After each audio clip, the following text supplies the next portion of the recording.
wabarakatuh. Waalaikumsalam warahmatullahi wabarakatuh.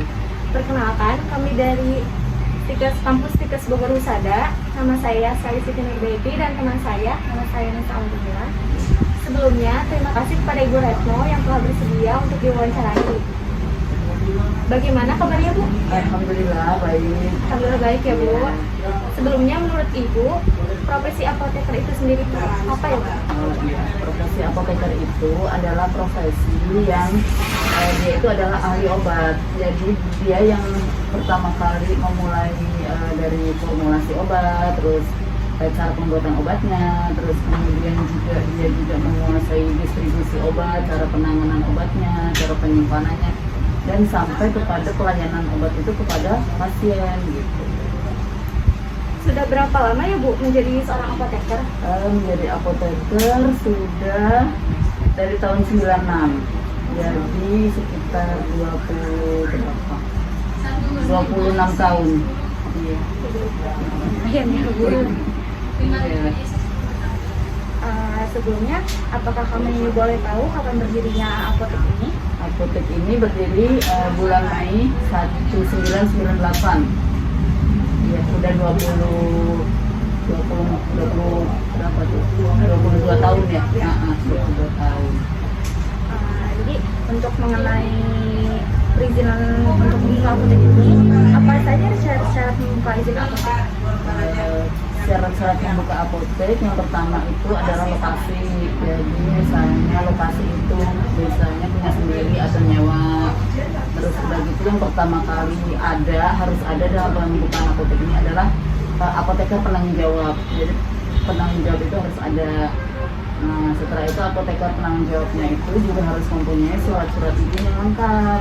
Jadi kita ngurus dulu tuh surat izin dari surat rekomendasi dari organisasi profesi, kemudian surat tanda registrasi dari Komite Farmasi Nasional, terus surat izin prakteknya juga dari Dinas Penanaman Modal dan Perizinan Terpadu.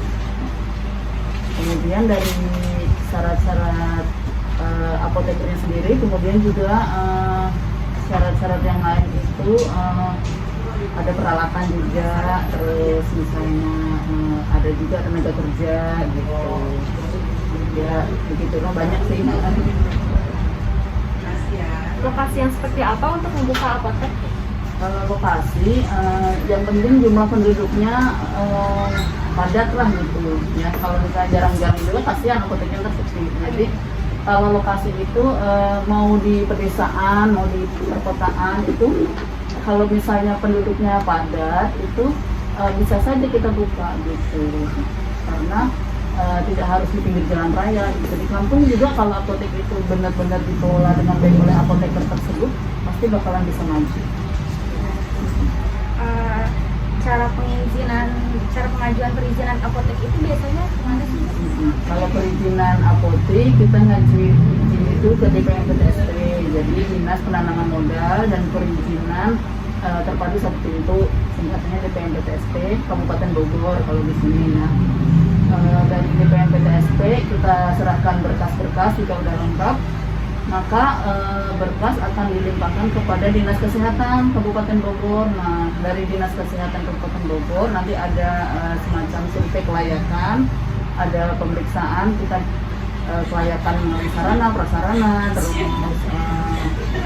surat-surat izin yang lengkap gitu. Nanti dari Dinas Kesehatan memberikan semacam surat rekomendasi kepada DPMPTSP, dibalikin lagi bahwa oh ini apotek udah layak untuk dikasih izin gitu kan. Jadi akhirnya yang mengeluarkan izin tetap DPMPTSP dengan rekomendasi Dinas Kesehatan.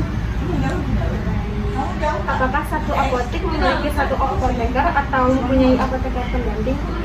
Biasanya kita ada apoteker pendamping, ada tenaga teknis kefarmasian juga ada. Apakah selain apoteker bisa membuka apotek?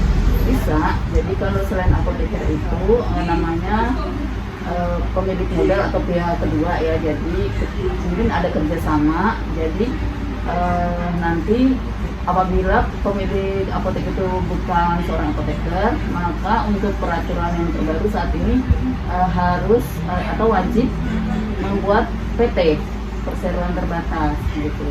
Jadi dari PT itu nanti kerjasama dengan apoteker penanggung jawab. Untuk pegawai hanya lulusan S1 farmasi atau diperbolehkan lulusan SMK farmasi, Bu?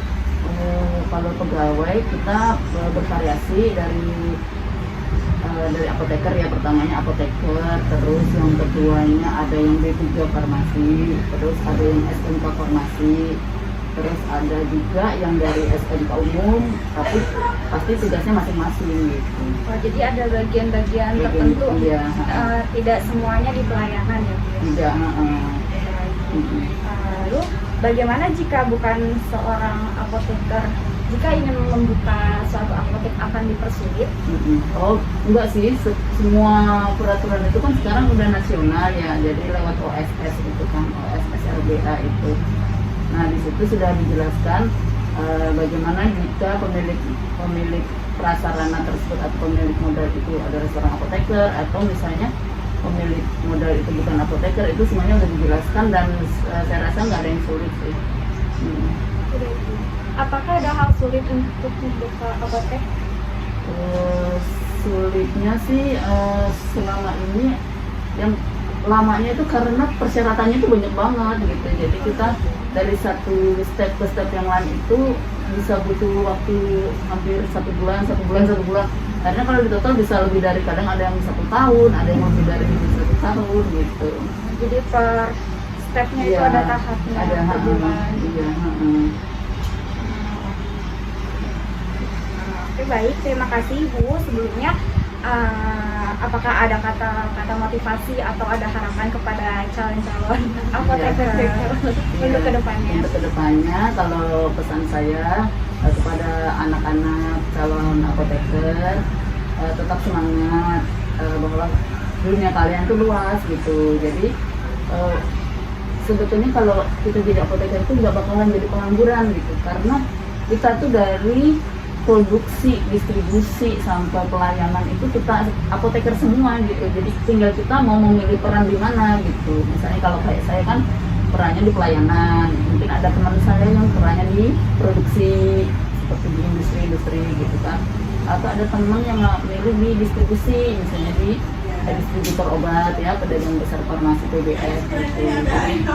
Atau mau buka usaha sendiri juga bisa, yang masih berhubungan dengan apoteker kan banyak banget. Jadi tetap semangat, buka wawasan yang luas, buka pergaulan yang luas. Semoga kedepannya kalian lebih maju lagi daripada apoteker yang lalu. Terima kasih Ibu untuk kesempatannya wawancara saya ini. Ya, terima kasih. Assalamualaikum warahmatullahi wabarakatuh. Waalaikumsalam warahmatullahi wabarakatuh. Sama-sama juga.